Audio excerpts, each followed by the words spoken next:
இங்க நேஹாவோட புருஷன் கார்த்திக் டெய்லி நேஹாவை விருப்பமே இல்லாம அவகிட்ட தப்பா நடந்துக்கிறான். ஒரு நாள் காலேஜுக்கு டிராப் பண்ண போனவன் அங்க பார்க்கிங்ல வச்சு அவகிட்ட மீறிடுறான். பாத்ரூம்ல உட்காந்து அழுதுட்டு இருந்தவள ஃப்ரெண்டு தான் ஹாஸ்பிட்டலுக்கு கூட்டிட்டு போறா. ஆக்சுவலி நேஹா கல்யாணத்துக்கு முன்னாடி ஒரு பையனை லவ் பண்ணிருப்பா. 2 பேரோட பேரையும் டாட்டூ போட்டிருப்பா. ஒரு நாள் அந்த டாட்டூல சுடு வச்சிடறான். ஆக்சுவலி நேஹாக்கு அம்மா அப்பா இல்ல, பாட்டி தான் அவளை வளர்த்துட்டு இருந்திருப்பாங்க. சின்ன வயசுல இருந்து கௌதம்ங்கிற ஒரு பையன் கூட ஃப்ரெண்ட்லியா பழகிட்டு இருப்பா. கௌதம்னா அவளுக்கு ரொம்ப பிடிக்கும். ஒரு நாள் பாட்டியும் இறந்து போயிடுறாங்க. அப்ப வந்த மாமா தான் அவர் கூடவே நேஹாவை கூட்டிட்டு போயிருப்பாரு.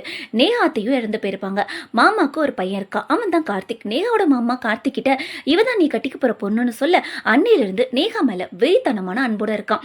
எந்த அளவுக்குன்னா நேஹா கூட எந்த ஆம்பளையும் பேச விட மாட்டான். அப்படி மீறி பேசினாலும் அவங்கள சும்மா விட மாட்டான்.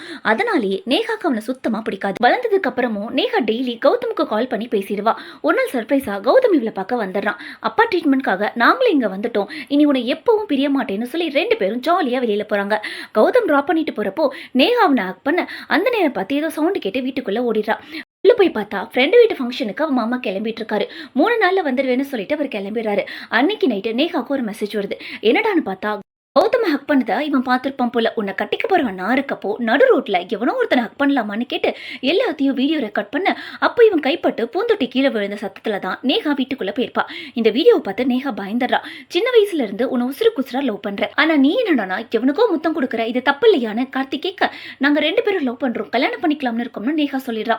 உன்னை கட்டி பிடிச்சதுக்கே அவனை அடிச்சு போட்டு வந்துட்டேன், நீ திரும்ப அவனை மீட் பண்ணணும்னு நினைச்சுனா கூட அவனை கொன்னுடுவேன், வெளியில தான் உட்காந்துருப்பேன், 1 மணி நேரத்துக்கு ஒரு வாட்டி நேஹான்னு கூப்பிட்டுட்டே இருப்பேன், நீ ஓம்னு சொல்லிட்டே இருக்கணும்னு மிரட்ட இவனும் தூங்காம அழுதுட்டே பயத்துல அவன் கூப்பிடுறப்பெல்லாம் ஊன்னு சொல்லிட்டே இருக்கா. கல்யாணத்துக்கு போன மாமாவே வந்துட்டாரு. அவர்கிட்ட விஷயத்த சொன்னா பாக்கு கொடுத்துட்டேன், அவனை கல்யாணம் பண்ணிக்கிட்டீங்கன்னா உங்க 2 பேரோட லைஃபும் நல்லா இருக்கும்னு சொல்லிடுறாரு. வேற வழி இல்லாம கையை எடுத்து தற்கொலை பண்ணிக்க ட்ரை பண்றான். மாமா தான் ஹாஸ்பிட்டல் கூட்டிட்டு போய் காப்பாத்துறாரு.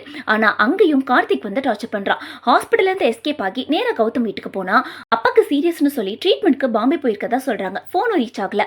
அங்க வந்து கார்த்திக் அவளை இழுத்துட்டு போய் கல்யாணம் பண்ணிக்கலனா அப்பாவை கொண்டுடுவேன்னு அவ கண்ணு முன்னாடியே அப்பாவை கொல்ல போக பலத்த மாமாவை காப்பாத்த வேற வழி இல்லாம கல்யாணம் பண்ண ஒத்துருப்பா.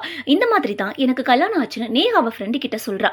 அன்னைக்கு நைட்டும் கார்த்தி நேஹா கிட்ட நெருங்க கிட்ட வந்தா கத்தியால குத்தி செத்துடுவேன்னு மிரட்டிடுறா. அடுத்த நாள்ல இருந்து பார்த்தா நேஹாவை காணும். கார்த்திக்கும் வெறி பிடிச்ச மாதிரி ஆகிறான். எங்க தேடியும் நேஹா கிடைக்கல. காலேஜுக்கு போய் நேஹா ஃப்ரெண்ட மிரட்டுறான். ஆனா அவளுக்கும் தெரியலன்னு சொல்லிடுறா. பைத்தியக்கார மாதிரி நேஹாவையும் நினைச்சிட்டு இருக்கான்.